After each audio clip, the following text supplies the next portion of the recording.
আপনার তো কিছু অজানা নয় স্বামীজি। কিসের জন্য ওকে এমন লাগছে আপনিই বলুন। আর কি হতে পারে, ওদের সবে নতুন নতুন বিয়ে হয়েছে, ঘর সংসারে খুব আনন্দে দিন কাটছে। ওকে দেখেই আমি সেটা বুঝতে পেরে গেছি। গঙ্গার মুখে সেই আনন্দই দেখতে পাওয়া যাচ্ছে। আমি তো শুধুমাত্র বদলা নেবার জন্য অপেক্ষা করছি, এর মধ্যেও আমার খুশি দেখতে পেলো। এই আবার নাকি বড় স্বামীজি। স্বামীজি, আমার একটু আপনার সাথে কথা বলার ছিল।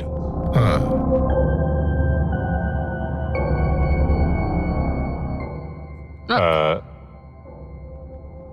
বাবা, আমরা বাইরে গিয়ে বসছি। চল দেবসেনা, চল।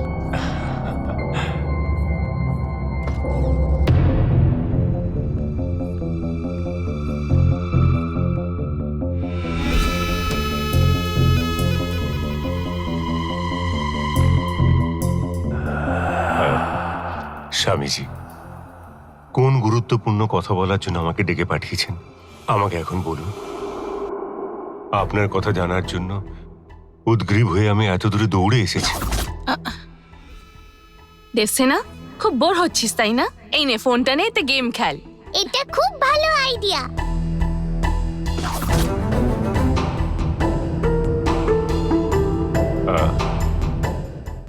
এবারে আমাদের বাড়িতে পূর্ণিমা পুজো না হওয়ার জন্য আমার মন ভীষণ অশান্ত হয়ে আছে।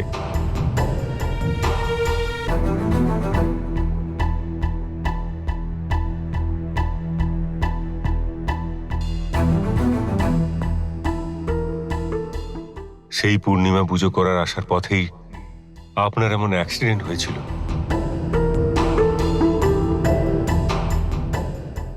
কিছু তো একটা গন্ডগোল হচ্ছে আমার মনে হচ্ছে। তুমি কিসের ভিত্তিতে এরকম কথা ভাবছো? ধর্মরাজের মেয়ে মায়া সেদিন কিছু একটা দেখে সাপ সাপ বলে চেঁচিয়ে ওঠে, তারপর সিঁড়ি দিয়ে গুড়িয়ে নিচে পড়ে যায়। এখনো পর্যন্ত পুরোপুরি জ্ঞান ফেরেনি, হাসপাতালে ভর্তি আছে। এর মধ্যে আবার ধর্মের ছেলে কিরণকে রাতে কেউ খুব মেরেছে। ওরও অবস্থা খুব একটা ভালো নয় স্বামীজি। ওকেও হাসপাতালে ভর্তি করতে হয়েছে। এইসব দেখে আমার কেন যেন মনে হচ্ছে এইসব দুর্ঘটনার পেছনে কোনো একটা যোগাযোগ আছে স্বামীজি। তোমার ভয় পাবার আরো একটা কারণ আছে, নন্দিনী।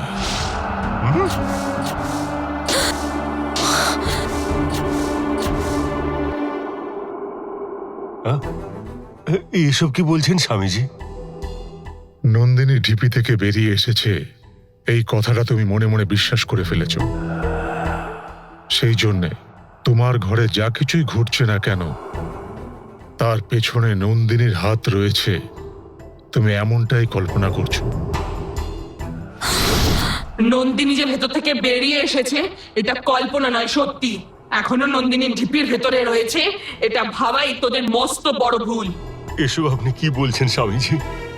আমি ওর মধ্যে যা রেখেছি সেটাকে পার করে বেরিয়ে আসা নন্দিনীর সাধ্যের বাইরে।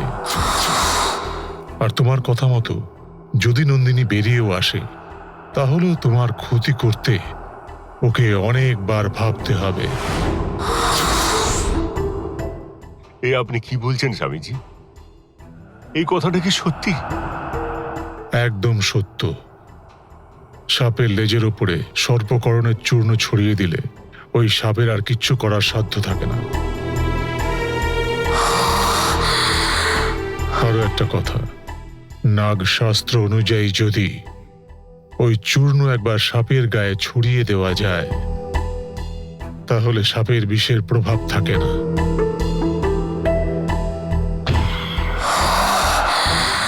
নন্দিনী এই নাগলোকের দেবীরই অংশ এবং সেই দেবীর আশীর্বাদ প্রাপ্ত এক সাপ। কিন্তু এই সর্পকরণ চূর্ণ ওর শরীরে চলে গেলেও, ও ঢিপির বাইরে বেরিয়ে এলেও ওর পক্ষে কিছুই করা সম্ভব নয়। শুধুমাত্র একদিন ছাড়া। আর সেটা কোন দিন স্বামীজি? অমাবস্যার দিন।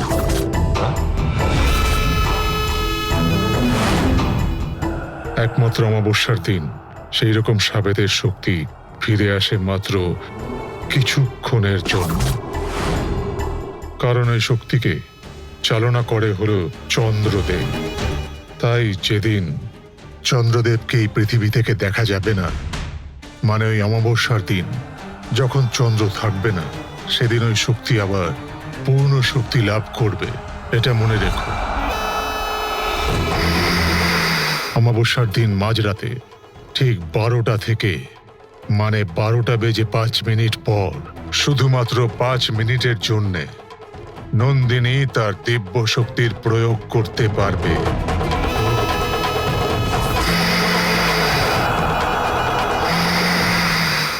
শুধু ওই সময়টুকুর মধ্যেই নন্দিনী তার শক্তির সম্পূর্ণ সদ্ব্যবহার করতে পারবে।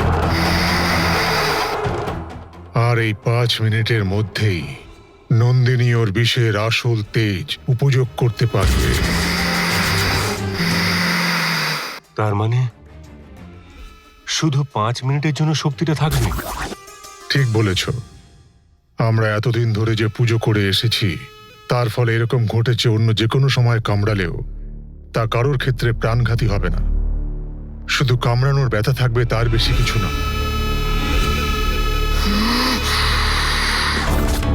স্বামীজি,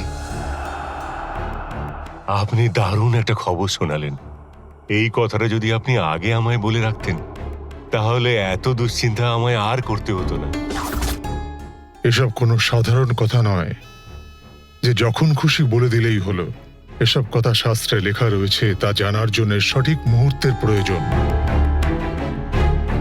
এই সময়ের কথা আমি নাগ শাস্ত্রের বই থেকে জানতে পেরেছি।